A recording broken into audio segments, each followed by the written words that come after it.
एवं कार्यकर्तागण, आज आप लोग देश में व यहाँ आपके हरियाणा प्रदेश में भी लोकसभा के लिए हो रहे आम चुनाव में अपनी पार्टी के उम्मीदवारों के समर्थन में मुझे सुनने के लिए यहाँ इकट्ठा हुए हैं, तो उसके लिए मैं आप सभी लोगों का हार्दिक दिल से आभार प्रकट करती हूँ। वैसे आप लोगों को ये मालूम है कि हमारी पार्टी कांग्रेस, बीजेपी व अन्य किसी भी विरोधी पार्टी के साथ मिलकर नहीं, बल्कि अकेले ही खासकर यहाँ अपने गरीबों, मजदूरों, दलितों, आदिवासियों, पिछड़े वर्गों, मुस्लिम व अन्य अकलियतों के बलबूते पर ही ये चुनाव लड़ रही है। जो इनमें से पार्टी से जुड़े ये लोग अपनी पार्टी के उम्मीदवारों को जिताने में पूरे जी जान से लगे हैं।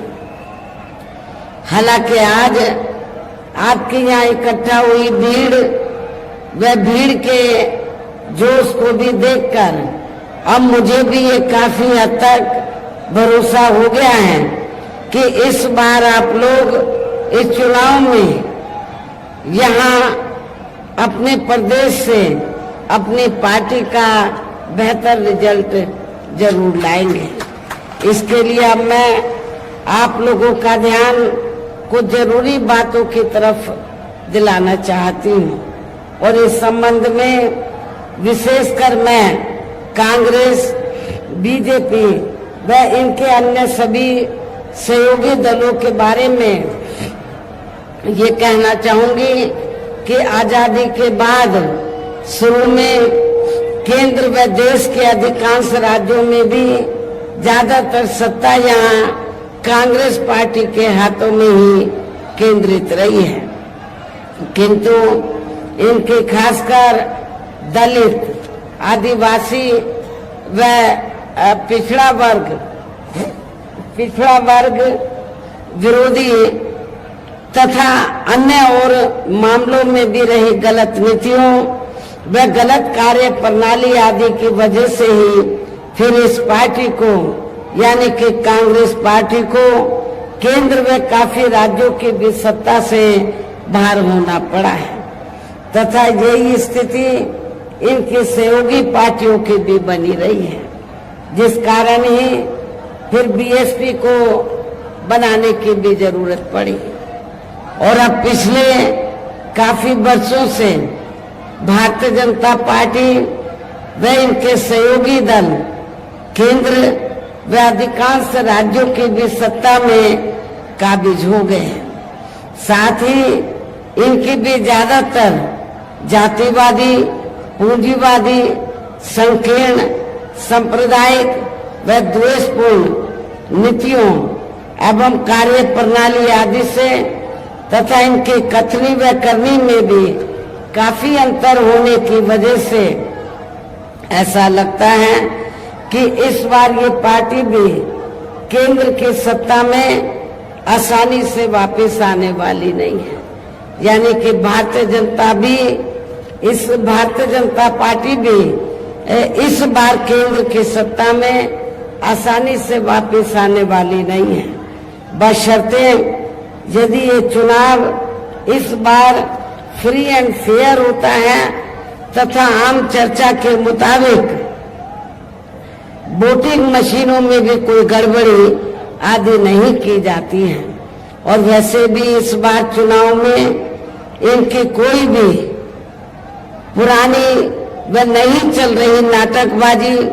जुमलेबाजी व गारंटी आदि काम में आने वाली नहीं है, क्योंकि अब देश की जनता काफी हद तक इस बात को समझ चुकी है कि इनकी पार्टी ने अब तक देश के विशेषकर गरीबों, कमजोर तबकों, मध्यम वर्गीय एवं अन्य मेहनतकश लोगों को जो इन्हें अच्छे दिन दिखाने के असंख्य प्रलोभन भरे वायदे किए हैं तथा अनेकों हवाई व कागजी गारंटी भी दी हैं, तो उनका जमीनी हकीकत में अभी तक भी इन्होंने लगभग 1/4 हिस्सा भी कार्य पूरा नहीं किया है, बल्कि इसके स्थान पर इनका ज्यादातर समय व ताकत भी या इनके अपने चहेते रहे बड़े बड़े पूंजीपतियों एवं धन्ना सेठों को ही ज्यादा से ज्यादा मालामाल व धनवान आदि बनाने में तथा उन्हें हर स्तर पर छूट देने व बचाने में ही लगी रही है, जिनके अधिकांश आर्थिक सहयोग से ही ये पार्टी व अन्य पार्टियां भी अपना संगठन चलाती हैं तथा चुनाव आदि भी लड़ाती हैं, जिसका काफी कुछ खुलासा बॉन्ड की आई रिपोर्ट से भी हो जाता है। इस संदर्भ में यहाँ मैं ये कहना चाहूंगी, अभी कुछ दिन पहले तो माननीय सुप्रीम कोर्ट ने बॉन्ड के संबंध में जो रिपोर्ट दी है और जो पेपरों में खबर छपी है, तो आप लोगों को ये मालूम है कि बीएसपी को छोड़कर कांग्रेस, बीजेपी व अधिकांश अन्य विरोधी पार्टियों ने इस देश के बड़े बड़े पूंजीपतियों व धन्ना सेठों से बॉन्ड के जरिए काफी मोटी रकम ली है, जिससे ये अपना संगठन चलाते हैं, चुनाव आदि भी लड़ाते हैं। लेकिन बहुजन समाज पार्टी एक ऐसी पार्टी है जिसने 1 रुपया भी किसी बड़े पूंजीपति व धन्ना सेठ आदि से नहीं लिया। इसलिए हमारी पार्टी जब भी चुनाव होता है, संगठन को चलाने के साथ साथ जब भी छोटा बड़ा चुनाव होता है,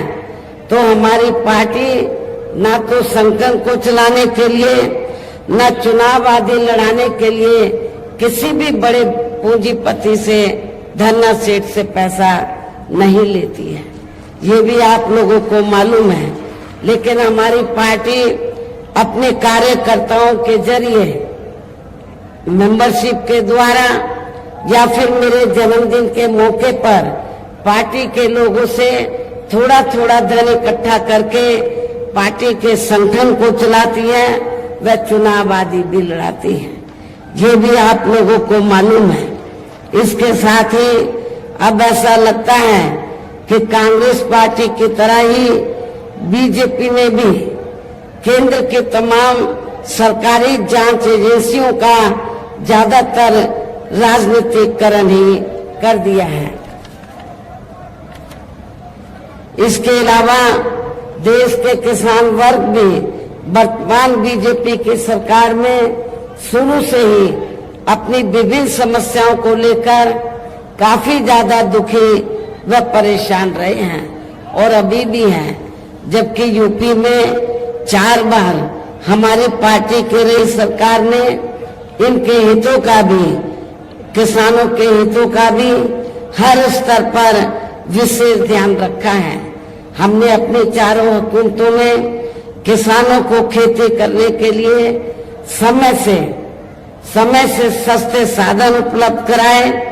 और उनकी फसल का भी उचित दाम हमारी पार्टी की सरकार ने उत्तर प्रदेश में दिया है। इतना ही नहीं, बल्कि केंद्र में पूर्व की रही कांग्रेस सरकार की तरह ही वर्तमान भाजपा सरकार में भी इनकी जातिवादी, हीन, सांप्रदायिक एवं पूंजीवादी सोच व नीतियों के चलते ही पूरे देश में सर्व समाज में से खासकर गरीबों, दलितों, आदिवासियों, पिछड़े वर्गों, मुस्लिम एवं अन्य धार्मिक अल्पसंख्यक समाज के लोगों का भी पूर्ण रूप से विकास व उत्थान आदि नहीं हो सका है। और इस संदर्भ में वैसे आप लोगों को ये मालूम है कि पूरे देश में यहाँ दलितों, आदिवासियों एवं अन्य पिछड़े वर्गों का सरकारी नौकरियों में वर्षों से अधूरा पड़ा आरक्षण का कोटा भी अभी तक पूरा नहीं भरा गया है। विशेषकर एससी व एसटी वर्गों के सरकारी कर्मचारियों का पदोन्नति में आरक्षण तो अब काफी हद तक प्रभावहीन ही बना दिया गया है। साथ ही केंद्र व राज्यों में भी विरोधी पार्टियों की रही सरकारों में इन सभी वर्गों को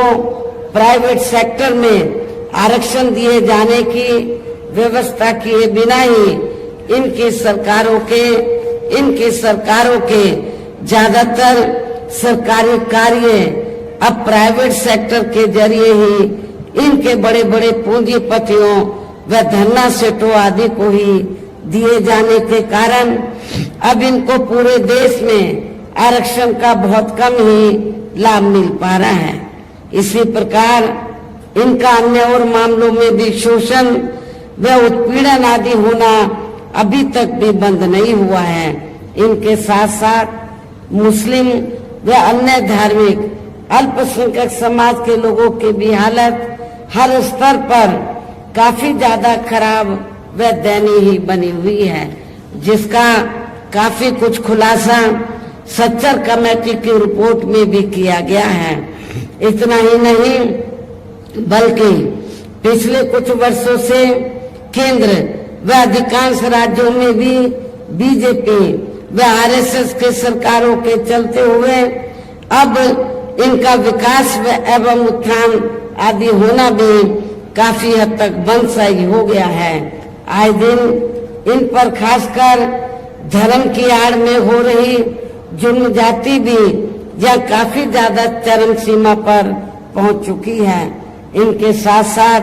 अपर कास्ट समाज में से विशेषकर गरीब लोगों की भी हालत हमें कोई खास अच्छी नजर नहीं आती है। इनकी गलत कृषि नीतियों के कारण किसान वर्ग भी आए दिन आंदोलित ही रहता है। साथ ही इनकी गलत आर्थिक नीतियों की वजह से देश की अर्थव्यवस्था पर भी इसका काफी बुरा प्रभाव पड़ा है, जिससे यहाँ विशेषकर छोटे एवं मध्यम वर्गीय व्यापारी वर्ग भी काफी ज्यादा दुखी व परेशान हैं। और अब केंद्र में पूर्व की रही सरकारों की तरह ही वर्तमान भाजपा सरकार में भी यहाँ पूरे देश में गरीबी, बेरोजगारी एवं महंगाई आदि भी लगातार काफी ज्यादा बढ़ रही है। देश में हर स्तर पर फैला भ्रष्टाचार भी कम नहीं हुआ है। ऐसे में अब आप लोगों को देश में हो रहे लोकसभा चुनाव में कांग्रेस, बीजेपी व इनकी सहयोगी पार्टियों को भी केंद्र की सत्ता में आने से जरूर रोकना है।